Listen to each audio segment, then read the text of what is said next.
Hey, what's up? I'm DallasWade, and today we're going to be performing the Three Kings ritual.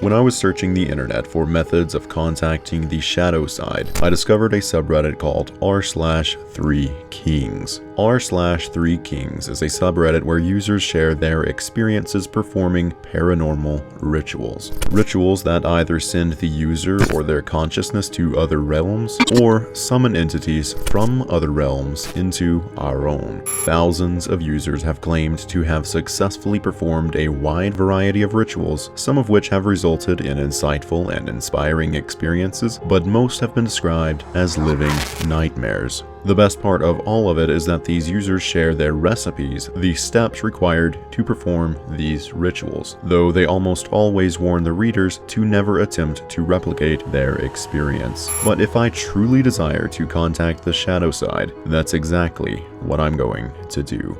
r/threekings contains hundreds of different rituals, all of which are very intriguing, which makes it hard to choose the best one to try first. So I decided the best way to start is by trying the ritual that started the entire subreddit, and the very ritual that the subreddit is named after, the Three Kings ritual. I went to the original Reddit post from 8 years ago, posted by user FableForge, sharing the recipe for the Three Kings ritual, and to the absolute best of my ability, I followed it step by step. The title of the original post reads, "Please don't actually try this," so you know that we're already off to a good start.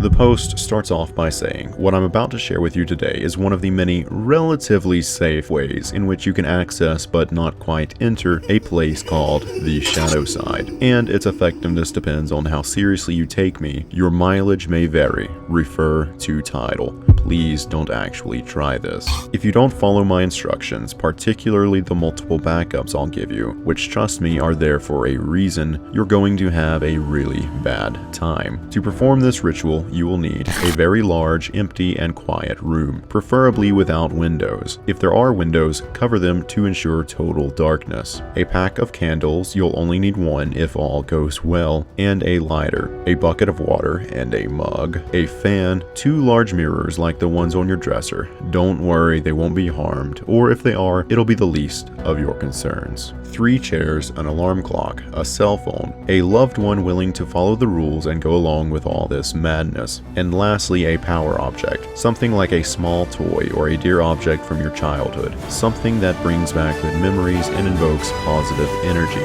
I only had 1 mirror, so I went to my dad's house and asked if I could borrow one of his, and that was kind of hard to explain. I also went by the store and got a pack of candles because I didn't actually have any, and for my power object, that was really easy. I got my Johnny Thunder Lego minifigure.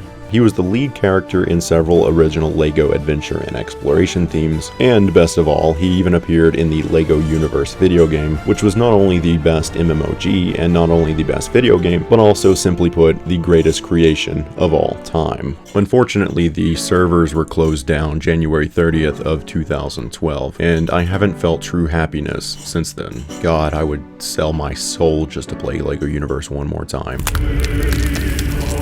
Anyway, I gathered all of the ingredients together to perform the Three Kings ritual, except for a loved one, because the only one that I ever truly loved was LEGO Universe. And besides, I just didn't want to get anyone else involved with this ritual, and if something somehow were to go wrong, I was prepared to face the consequences myself. To set up the ritual, start around 11 p.m. Place 1 chair in the center of the room facing north. Place the other 2 chairs to the left and right facing your throne. Place the 2 large mirrors on the queen and fool chairs left and right of you, facing you and each other. If you sit on your throne facing straight ahead north, you should be able to perceive your own reflection in each of the 2 mirrors without actually having to turn your head or your eyes to do so. If you see your own reflection in the corners of your eyes, just barely there, then you've done it right. Place the fan behind you and turn it on medium or low. Turn off the lights, leave the room and the door open, and go to your bedroom. Set the candles by the side of the bed next to the lighter and leave your cell phone charging. Set your alarm clock for 3:30 a.m. Turn off the lights and sleep while holding performing your power object.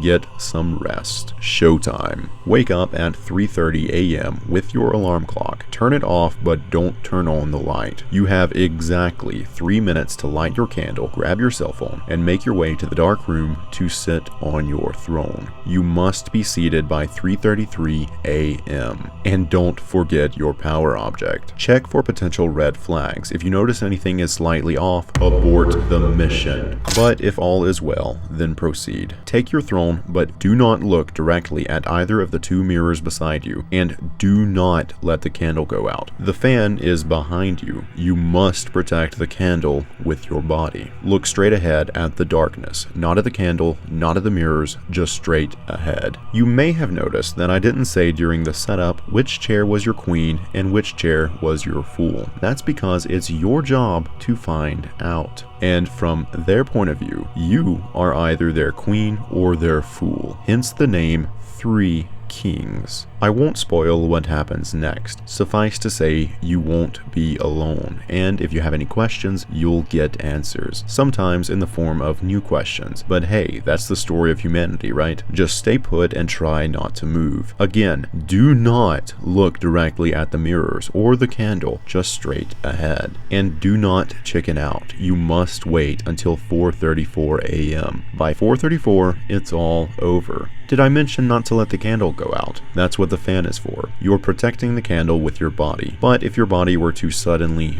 be moved, the fan would turn off the candle. That's backup number 1. Your loved one is backup number 2. At 4:34 a.m., they have to come into the room and call your name. If that won't work, they have to call your cell phone. If that won't work, they have to use the glass of water and the bucket. Backup number 3 is the power object that you brought with you. It will show you the way if crap hits the fan. If you're having any doubts whatsoever, refer back to the title. Please don't actually try this. Well, obviously, I actually tried it, and I only had 2 of the 3 backups, but I survived. I did, however, set a second alarm clock for 4:34 a.m. as a stand-in for not having another person with me to come get me, and that worked out just fine. But how did it go? Did I see anything? Did I hear anything? Did I contact anyone? Well, when I first sat down at 3:33 a.m., that was honestly the most scared I've been in a very long time. Probably the first 10 or 15 minutes or so were the hardest. That's when I felt very uneasy and uncomfortable. The whole setting was ominous and unsettling. I tried asking questions to play along with the game and follow the rules and figure out which chair held my queen and which chair held my fool, but I didn't get any answers or any signs of any kind whatsoever. I was disappointed, and then I was irritated, and then somewhere halfway through I just started feeling incredibly bored. And that was it. That was everything that happened. I went to all of the trouble of gathering all of the ingredients and setting everything up and getting up at 3:30 a.m. to sit in a dark and lonely room for an hour, and still nothing happened. Nobody showed up. It was just me and Johnny Thunder. But despite all of that, it was still a lot of fun. I had a really good time because even though nothing paranormal happened, the setting alone was scary as heck. And I think that's exactly the point. The ritual isn't designed to summon any paranormal monsters, it's designed to summon psychological monsters, and it does that very effectively. Every single detail of the Three Kings ritual is perfectly crafted in a way that will get you spooked, even if you're a skeptic like myself. I honestly had a really good time with the Three Kings ritual because I think it's fun to be scared sometimes. And if you like to be scared, then you should definitely try out the Three Kings ritual. And if you do that, please leave a comment down below with a link to your video and I will definitely go check it out. I would really like to see some of my fellow skeptic YouTubers take on the Three Kings ritual, so I'm going to personally challenge Shannon Q, Neil the 604 Atheist, and Germania. If you don't want to do it, that's fine, but I would really like to see you guys try it out. And I mean, come on, it's spooky season. I'm sure your audiences would like to see you do something in the spirit of Halloween. But anyway, if you guys enjoyed this video, please click the like button and subscribe if you want to see more videos like this, and activate the little bell icon so you'll be notified whenever I upload a future video. And if you'd like to help me hit 1,000 subscribers, share this video or another video of mine on your social media or with a friend. And if you'd like to help support my channel financially, you can do that by donating as little as $1 a month over on my Patreon. And if you become a Patreon supporter, you will have your name immortalized in the credits of all of the videos that you help support. So anyways, thanks for watching, and I'll see you guys in the next one.